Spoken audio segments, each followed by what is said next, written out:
Hello, everybody. So, this market is crazy right now, and the stock that the market has decided to punish over the past few days has been Google, because the market is a very short term thinker. And I actually have a small position in Google. It's one of my savings account type of stocks, kind of a steady, heady, stable company that has been returning between 20 and 25% a year for, well over 10 years. So Google, not the typical high growth stuff, high growth stock that I follow on the channel, but definitely a small position of mine. I like Google. I think Google is a good company. But what do we see that has happened in this market recently, right? Stories. Stories define market movements. Do you remember the Tesla story? Tesla story was, Elon Musk is tweeting a lot of things that is making the electric car consumer go away. So the electric car consumer is not happy with Elon Musk tweeting. And then Elon Musk sells because Twitter is doing poorly, and the stock dropped so much. Started right here, it dropped 100%. Now it's back up 100%. So peak fear took the stock down. And now we realize the fundamentals play out for Tesla. The fundamentals haven't changed. Meta was kind of the same story. Meta dropped to a P of almost 7 near Halloween because that was TikTok who was going to take over, and Zuckerberg was supposedly asleep at the wheel. And what we see is that Tesla is now doing now. And now the market is doing the same thing to Google. So I may be buying more Google, as kind of a savings account position if the market keeps doing that, because I do believe the market is doing its 10 to 15 days news cycle thing all over again, but this time with Google. And so could Google stock drop even more? Well, yeah, over the next few days, yeah. But I think, I mean, no investment advice, but, I think I'll be happy. I'll be trying to buy because to me, this pattern is going to be about the same, because there are fundamental reasons to believe that the story around Google is not accurate. Google has some threat, but Google has moats that it can turn on. And I just want to go over the threat and what Google can do about it. And I hope to make it clear in this video. So let me first start with the problem. The problem is Google looks really bad right now, right? They've made that mistake in the presentation with the telescope giving the wrong date. So, clearly one manager somewhere is getting fired or something. They've done a mistake, and the presentation that they did in Paris was really, really lackluster. So they look really bad right now, right? A little bit like Meta or Tesla when they had their huge drops, right? There is something tangible to it from leadership. Google's done a mistake. Google is seen as a complacent company by a lot of people right now in the market. For example, they let ChatGPT beat to market Lambda 2. And it's important to remember that who introduced transformers? Who is the one that kind of invented or led the groundwork for ChatGPT? Well, it is Google. Google introduced transformers. So at the core of it, a Google technology underlies ChatGPT. And there's no denying that over the past month, Google has been kind of a mess in how they're handling it. And Microsoft played a masterful strategic move by buying 49% of OpenAI, right? And they're going to get 75% of the profits until they get their 10 billion back, and then they're going to get half of the profits of OpenAI going forward. So Google played a masterful, Microsoft played a masterful strategy. How could Google make it worse? And you'll see that is not what Google is doing. Google could make it worse by not doing anything and ignoring the threat. That's how Google would make it. Say, this is fake. This is never going to take off. But is Google not counterattacking? No. Google's striking back, albeit with horrible PR, and it's kind of messy, but they are striking back. They could make it worse by being slow, moving slow, and being complacent. And I don't think that's Google right now. I don't think Google is moving slow right now. The product, the demo that they showed of a product is very, very similar to what Microsoft is going to do with Bing. So I don't think they're that slow. And they're not complacent at all. Because if you look at what they're doing right now, they are now moving fast. They did a code red, which is kind of their thing to get a lot of people all hands on deck to deal with this within Google. The founders have been called back. They've been in a bunch of meetings to try to figure out the strategy, right? There's been recent layoffs, that remove some of the slack at Microsoft. And who knows, there might be future layoffs because this is a shakeup what's happening. And there might be future layoffs in the chain of command at Google, but they're acting. So because they're developing their own product, right, they have the resources, they have the capabilities to develop a competing product. It's not like they wouldn't have those capabilities. They have those capabilities. So they're counterattacking with a similar product, and they're dealing with the issues that they had, which were being complacent. They are dealing with those issues. So right now, the market is ignoring the positive out of Google and just focusing on the negative. And of course, in the short run, it's a voting machine. It's AI hype. It gets a lot of views to say that Google is not doing the right thing. But in the long run, the market is a weighing machine, as the famous quote says. And let me tell you why I think the market will weigh Google heavier in the future. I want to weigh the Google machine in this video. So I want to try to think critically without emotion. And again, I love ChatGPT. I think ChatGPT is a great product, but let's be critical as to the threat to Google. So first of all, what is the threat to Google? How big is the threat? Well, 58% of revenue comes from ads on search. That's what 58% of revenues come from. The rest is from other products that are arguably not impacted by the ChatGPT threat, right? And they've done a good job. They started doing this strategic shift away from search back in 2015 when they renamed the company Alphabet. Maybe it was a little later than that, not sure. Anyways, they did a good job. They did a really, really good job on this.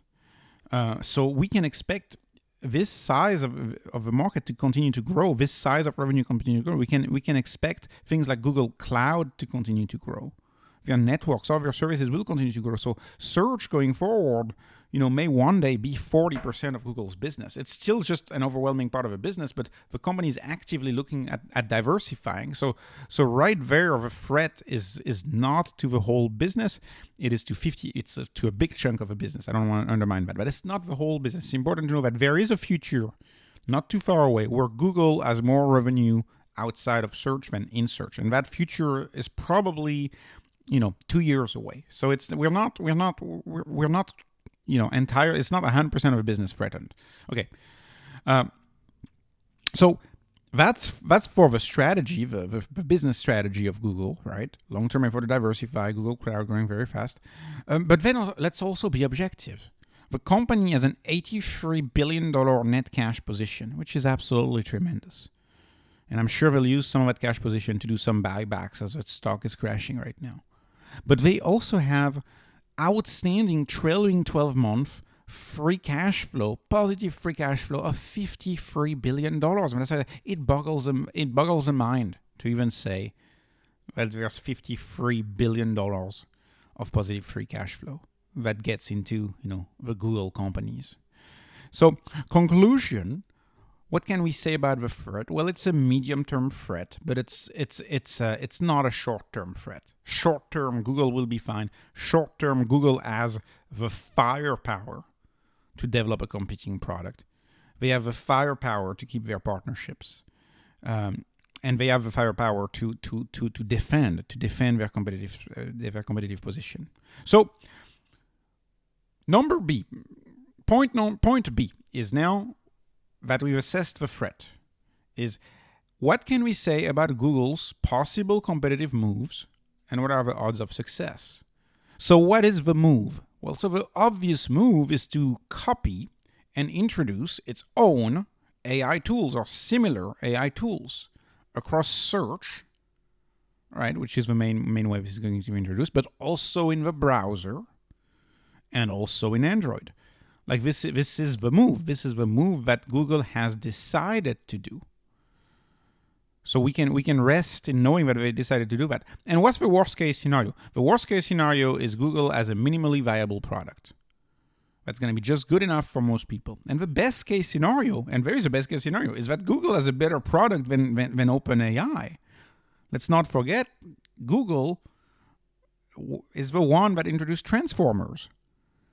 So Google research, Google may have a better product than ChatGPT. Who knows? For worst case, inferior product, but just good enough. Best case, better products. And if we have a best case scenario, this is not too much of a threat. But let me move on. Let's keep being rational together on this.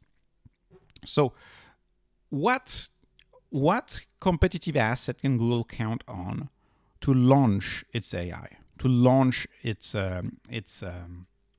chat AI, right? Well, so let's go. Search. Let's talk about search. Only about a third of the search take place on desktops. And on desktops, Google has an 85% market share of all searches, and Bing only has 9% on desktops, and the rest is 6%. And if you take into account all of the desktop, including the Mac desktop, you find that Chrome for the browser has 65%, Safari has 19%, Microsoft Edge only has 4%. That's all it has. So whether it's search queries from desktop, be them from Chrome or Safari or whatever browser, it's 85% versus Bing 9%. And even if you just look at the browser, because remember it was going to be introduced in the browser by Google, it's 65% versus Edge only 4%. But where does the bulk of searches come from today? Well, the bulk of searches comes from mobile. Mobile is 65%. Chrome is 60% of all of a mobile browser. Safari, 33% of all of mobile browser. So Chrome and Google are leading in every way. And the number 2 player in this field is not Bing, contrary to what a lot of people would say, but it's Safari. And it's whoever Apple decides to direct its traffic to. So Apple is the key to this response here. And so if you look at the Safari traffic and you look at these two statistics and you multiply them, you see that Safari has 28% of all of the search traffic goes through Safari. And the Google traffic is 62% of all search traffic goes through Google. But here's the catch, as I've put it right here. Google pays Apple to be the default search engine on all Apple properties. And this is rumored to cost Google about $15 billion. Now, they have the cash flow. Remember the cash flow figure I showed you? They have the cash flow to pay for that. So, because Google pays to be the default search engine in Safari, and because most people are happy with Google, they're not going through the pain of going into Safari and changing the browser towards Bing and making Bing their home page. They're not going through that pain. So if you add it up and you do the objective calculation, you see that Google has 90%. 90% of all internet searches go through Google despite the best efforts of Microsoft. And realistically, where Microsoft can take market share is in that 35% of searches that take place on desktop. And organically, they're going to have to do that by growing Microsoft Edge and by growing their Edge browser. Chrome's browser comes with Google, right? So does Safari's. So it's as much a discussion about browser as it is a discussion about website. And so they're going to have to push Microsoft Edge. Explorer does not even register 2%. They're going to have to push Microsoft Edge. And that's going to be the only realistic segment that's up for grabs for competition, through natural competition. But we know from these stats that the lion's share of the business for now, today, is through mobile, 65%. And by the way, these figures are going down, these figures are going up. And who's winning in mobile? Well, It is Google through its own properties, Chrome, Android, they're winning for that. And who's winning with Apple? It's also Google. It's also Google that's winning with Apple because Google is paying Apple $15 billion to be the prime search engine. And so is Microsoft going to try to outbid Google and take Google's share of the Safari, be Safari's preferred browser? I mean, I doubt it. I really doubt it. But maybe there's going to be a bidding war on this. But for now, it's not the case. So that's not a fact that can enter in our assessment analysis. But there may be a bidding war going on here for Microsoft to get to get the Safari traffic. But if there was a bidding war, now that Google is awake and not asleep at the wheel, I have a feeling Google would probably win that bidding war because search is more important to Google than it is important to Microsoft. So Google is willing to pay a premium compared to Microsoft relative to the rest of its business. That's kind of the way I look at it. But let me move on.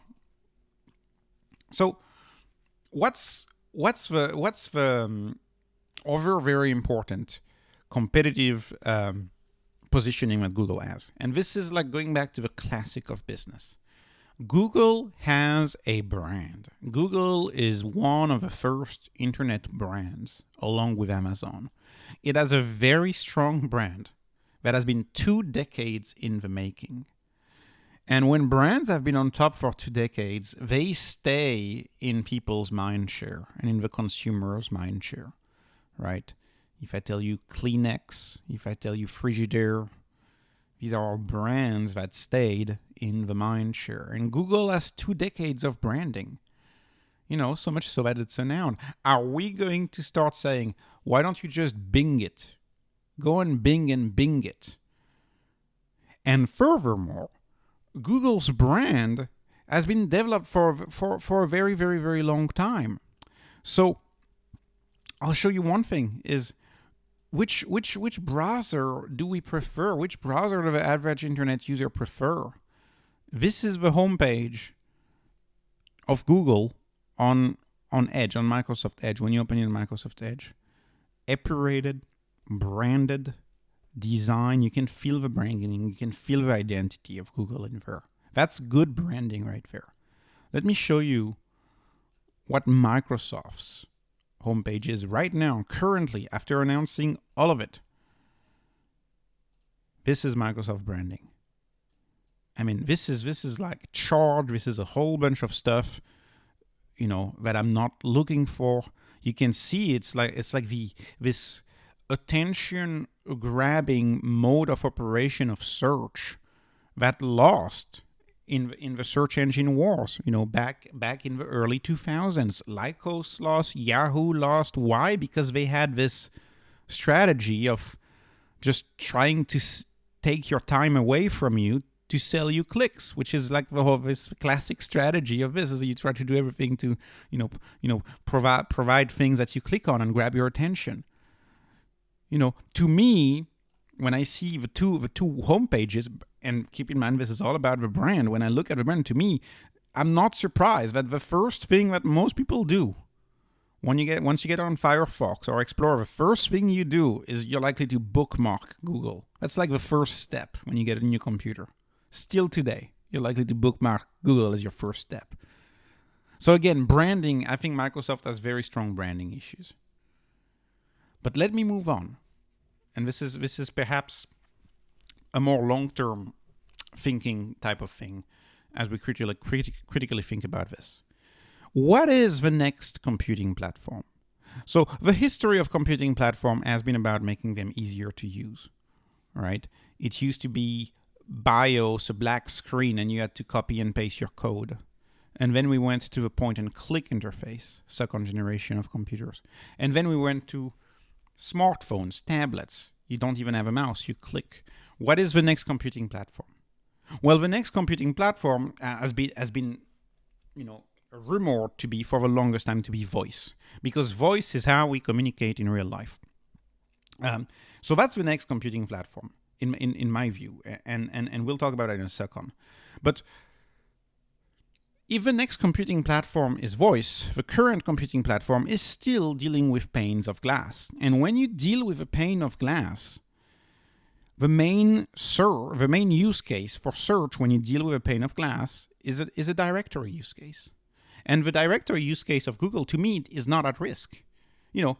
What could be a directory use case for which Google, I think, is ahead and is I believe, always going to be ahead. Find a good restaurant with me. That could be a search.